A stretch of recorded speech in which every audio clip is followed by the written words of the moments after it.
Welcome back सुप्रभात news Chhattisgarh. आइए जानते हैं छत्तीसगढ़ की 25 फटाफट बड़ी खबरों को। साथ ही डेली अपडेट रहने के लिए चैनल को सब्सक्राइब करने के साथ वीडियो को लाइक जरूर करें।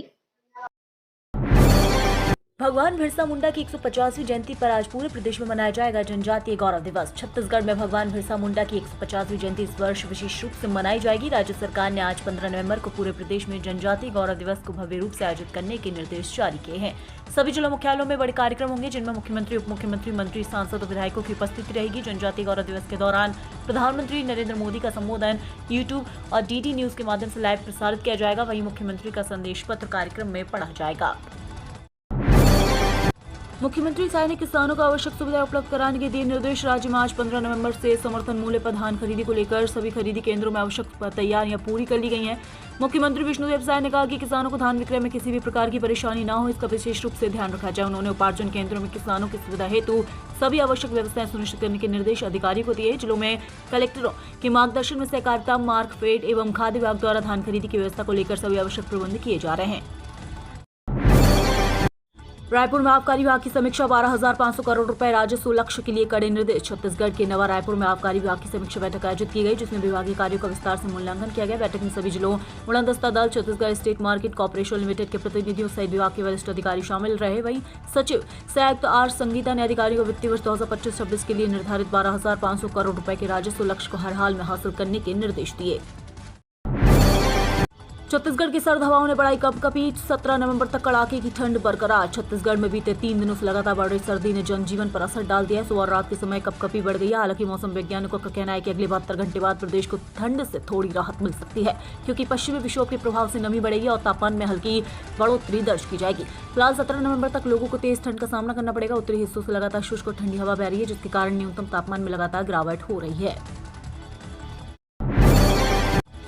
प्रीमियम शराब दुकान के विरोध में उतरे स्थानीय नागरिक, प्रशासन ने संचालन पर लगाई रोक। शहर की घनी आबादी वाले नंदई चौक में प्रस्तावित प्रीमियम शराब दुकान को लेकर स्थानीय नागरिकों ने शुक्रवार को जोरदार विरोध प्रदर्शन किया। दुकान खोलने की जानकारी मिलते ही बड़ी संख्या में लोग मौके पर एकत्र हो गए और तत्काल दुकान बंद करने की मांग की। स्थिति की गंभीरता को देखते हुए आबकारी विभाग के अधिकारी और तहसीलदार मौके पर पहुंचे। अधिकारियों ने नागरिकों से चर्चा कर शांत कराने की कोशिश की, लेकिन विरोध जारी रहने पर प्रशासन ने फिलहाल दुकान संचालन पर रोक लगाने का आदेश जारी कर दिया है।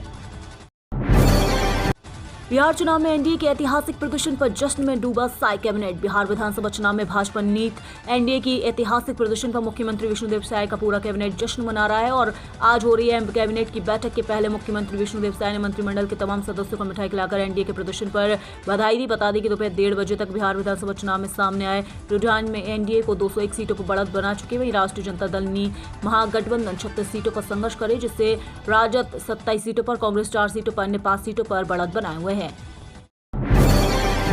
कांगेर घाटी राष्ट्रीय उद्यान में बटरफ्लाई मीट 143 प्रजातियों की तितलियां देख पाएंगे। छत्तीसगढ़ के बस्तर में स्थित कांगेर घाटी राष्ट्रीय उद्यान में 5 से 7 दिसंबर तक बटरफ्लाई मीट का आयोजन किया जा रहा है। लगभग 50 प्रकृति प्रेमियों और तितली विशेषज्ञ यहाँ पाई जाने वाली लगभग 143 प्रजातियों की तितलियों को देख पाएंगे, उनकी तस्वीर ले पाएंगे, उनके बारे में जान पाएंगे। इसके लिए शिविर आयोजित किया गया है। इस आयोजन में शामिल होने के लिए रजिस्ट्रेशन की अंतिम तारीख 30 नवंबर है। वहीं चयनित प्रतिभागियों को 22 नवंबर तक सूचना दी जाएगी। रजिस्ट्रेशन शुल्क 2000 रुपए है।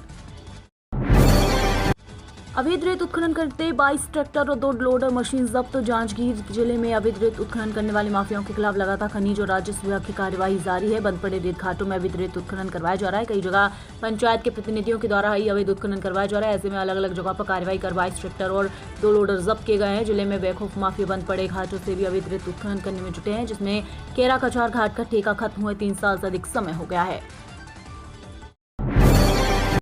हिस्ट्री शीटर वीरेंद्र सिंह तोमर से पूछताछ के बाद न्यायिक हिरासत की तैयारी। रायपुर पुलिस ने करीब 5 महीने से फरार चल रहे हिस्ट्री शीटर वीरेंद्र सिंह तोमर से पूछताछ की प्रक्रिया पूरी कर ली है। पुलिस आरोपी को शुक्रवार को अदालत में पेश करेगी, उसे न्यायिक हिरासत में भेजने की मांग करेगी। तोमर पर आर्म्स एक्ट, सूदखोरी, धमकाने, ब्लैकमेल और अवैध वसूली जैसे गंभीर मामले दर्ज हैं। गिरफ्तारी के बाद पुलिस ने दोनों मामलों से जुड़े बिंदुओं पर विस्तृत पूछताछ की है। घर में जब्त हुए हथियारों के बारे में पूछने पर आरोपी ने दावा किया कि हथियार उनके निजी सुरक्षाकर्मी के हैं। वहीं फरारी के दौरान उसे क्षणीय करनी सेना से जुड़े लोगों की सहायता मिलने की बात भी उसने स्वीकार की है। समय सीमा में काम नहीं करने वाले ठेकेदारों पर लगेगी पेनाल्टी। पीडब्ल्यूडी सचिव ने दिए सख्त निर्देश। छत्तीसगढ़ लोक निर्माण विभाग ने सड़क और भवन निर्माण कार्यों में देरी करने वाले ठेकेदारों पर सख्ती बढ़ा दी। विभाग के सचिव डॉक्टर कमलप्रीत सिंह ने रायपुर और दुर्ग परिक्षेत्र के अधिकारियों की समीक्षा बैठक में स्पष्ट निर्देश दिए कि जो ठेकेदार समय पर काम पूरा नहीं करेंगे उस पर पेनाल्टी लगाई जाएगी और नोटिस जारी रहेगा। वहीं बैठक में मुख्य अभियंता, अधीक्षण अभियंता और सभी कार्यपालन अभियंताओं को फील्ड पर लगातार निगरानी रखने के निर्देश दिए गए। सचिव ने कहा कि लोगों की सुविधा और बजट के प्रभावी उपयोग के लिए निर्माण कार्यों की रफ्तार बढ़ाई जाए, गुणवत्ता से कोई समझौता न हो।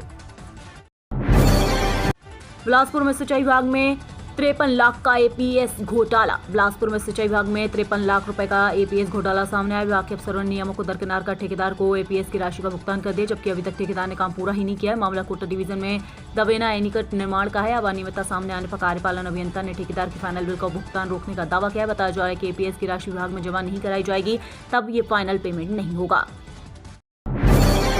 छत्तीसगढ़ में देश का पहला डिजिटल ट्राइबल म्यूजियम एआई तकनीक से गूंज रही आदिवासी नायकों की शौर्य गाथा। छत्तीसगढ़ की समृद्ध जनजाति परंपराओं और स्वतंत्रता संग्राम की गौरवशाली गाथा का सजीव प्रदर्शन शहीद वीर नारायण सिंह स्मारक एवं जनजातीय स्वतंत्रता सेनानी संग्रहालय में देखने को मिलता है। एक ऐसा अद्वितीय सांस्कृतिक केंद्र है जो आधुनिक डिजिटल तकनीकों के माध्यम से भारत के जनजातीय इतिहास को जीवंत करता है। संग्रहालय में आगंतुकों को जनजातीय विद्रोहों की महत्वपूर्ण ऐतिहासिक झलकियां देखने को मिलती है, जिनमें हलवा विद्रोह, पारलकोट आंदोलन, भूमकाल क्रांति तथा रानी चौरस आंदोलन जैसी उल्लेखनीय घटनाएं शामिल हैं।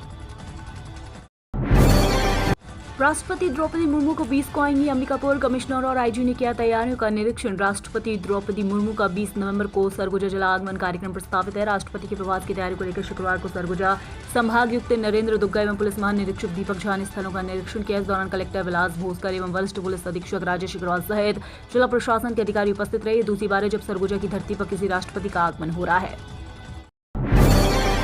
किसानों का खत्म हुआ इंतजार। 19 नवंबर को खाते में आएंगे पीएम किसान योजना के 2-2000। पीएम किसान सम्मान निधि योजना की 21वीं किस्त का इंतजार आखिरकार खत्म हो गया। सरकार ने आधिकारिक तौर पर घोषणा की है कि किसानों के खातों में 19 नवंबर 2025 को 2-2000 रुपए ट्रांसफर किए जाएंगे।